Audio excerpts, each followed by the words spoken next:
దశాబ్దం పాటు రాష్ట్రాన్ని పరిపాలించిన పార్టీలో ధిక్కార స్వరం వినిపించారామె. గతం కంటే భిన్నంగా అడుగులు వేస్తున్నారా? తనను పార్టీ దూరం చేసిందన్న ప్రచారంలో నిజమెంత? తాను ఓడిపోయిన చోటునే భవిష్యత్తు కోసం వ్యూహాలు రచిస్తున్నారా? వేసవి సెలవుల కోసం అంటూ మెట్టినింటికి వచ్చిన ఎమ్మెల్సీ కవిత చేసిందేంటి? రాజకీయంగా ఎటువంటి వ్యూహాలు రచిస్తున్నారు? Let's watch.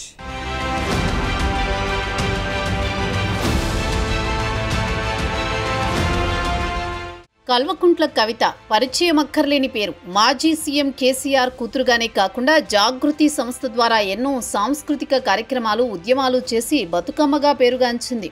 అయితే తెలంగాణ ఉద్యమ కాలంలో ఉప ఎన్నికలు వచ్చినప్పుడు ఉమ్మడి నిజామాబాద్ జిల్లాలో జాగృతి సంస్థ ద్వారా ఎన్నికల ప్రచార కార్యక్రమాలు చేసి రాజకీయంగా క్రియాశీలకంగా మారారు. ఉప ఎన్నికల్లో అప్పటి టీఆర్ఎస్, బీజేపీ అభ్యర్థులను గెలిపించడంలో ఎమ్మెల్సీ కవిత పాత్ర ఉందనేది కాదనలేని సత్యం. మారుమూల ప్రాంతాల్లోనూ ఉద్యమంలో భాగంగా బతుకమ్మ వేడుకలు జరిపేవారు. అయితే పార్టీ వేదికలకు అంటిముట్టినట్టుంటూ వచ్చారట కవిత. జిల్లాలో జాగృతి సంస్థను పటిష్టంగా తయారు చేసిందట.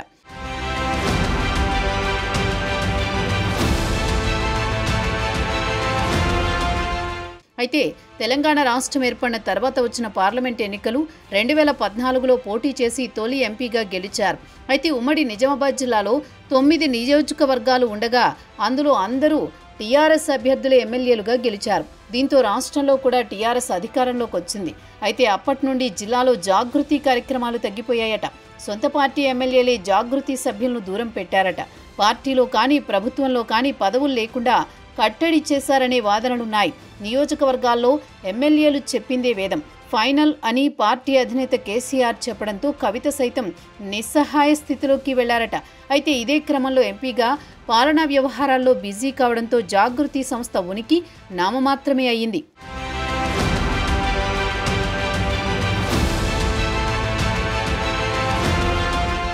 ఇటీవల పార్టీలో జరుగుతున్న విషయాలపై తన తండ్రి కేసీఆర్కి లెటర్ రాయడం, ఆ లేఖ బయటికి రావడంతో మనస్తాపానికి గురైందట కవిత. ఇదే విషయంలో బహిరంగంగానే విమర్శలు కూడా చేసింది. ఇదే క్రమంలో ఎమ్మెల్సీ కవిత కాళేశ్వరంపై వేసిన కమిషన్ కేసీఆర్కు నోటీసులు ఇవ్వడంతో జాగృతి సంస్థ ఆధ్వర్యంలో ధర్నా కూడా చేశారు. అయితే పార్టీ నాయకులు ఎవరూ రాలేరని ప్రచారం జరుగుతున్న వేళ ఎమ్మెల్సీ కవిత జాగృతి సంస్థను బలోపేతం దిశగా అడుగులు వేస్తున్నారు. ఇదే క్రమంలో వేసవి సెలవుల కోసం అంటూ మెట్టినిల్లు అయిన నిజామాబాద్కు వచ్చిన కవిత పూజలు, దేవాలయాల దర్శనాలు చేస్తూనే పరామర్శలు చేసిందట. మధ్యలో పార్టీ లీడర్లను కలుస్తూ తమకు అండగా ఉన్నానంటూ చెప్పారట. ఆద్యంతం ఎమ్మెల్సీ కవిత టూర్లో జాగృతి బలోపేతం, రాజకీయంగా వ్యూహాలు రచిస్తూ బిజీగా గడిపారట.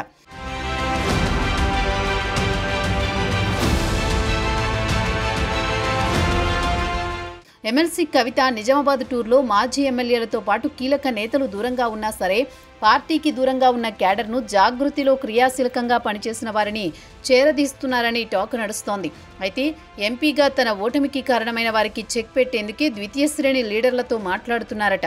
ఎమ్మెల్సీ కవితను కలవొద్దనే మాజీ ఎమ్మెల్యేల నుండి మెసేజ్లు వచ్చాయని పార్టీ క్యాడర్ చెబుతుండడంతో వారికి చెక్ పెట్టేలా ఆమె వ్యూహాలు రచిస్తున్నారని టాక్ వినిపిస్తోంది. భవిష్యత్తులో నిజామాబాద్ నుండే రాజకీయంగా క్రియాశీలకంగా మారాలనే ప్లాన్ చేస్తున్నారని జాగృతి శ్రేణులు చెబుతున్నాయి.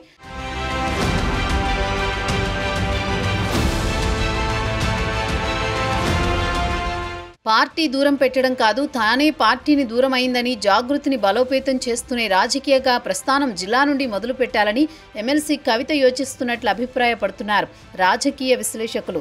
ఎంపీ ఎన్నికల్లో ఓటమికి కారణమైన వారిని టార్గెట్ చేస్తూ జాగృతిని బలోపేతం చేసే పనిలో ఎమ్మెల్సీ కవిత ఉన్నారు. జిల్లాలో మళ్లీ పట్టు కోసం ప్రయత్నాలు చేస్తున్నారు. పోగొట్టుకున్న చోటే వెతుకుతున్నారట ఎమ్మెల్సీ కవిత. అలాగే రాజకీయ బలాన్ని పెంపొందించుకోవాలని పక్కా ప్లాన్తోనే ముందుకెళ్తున్నారట. మరి చూడాలి రానున్న రోజుల్లో కవిత పాలిటిక్స్ ఎలా ఉంటాయో.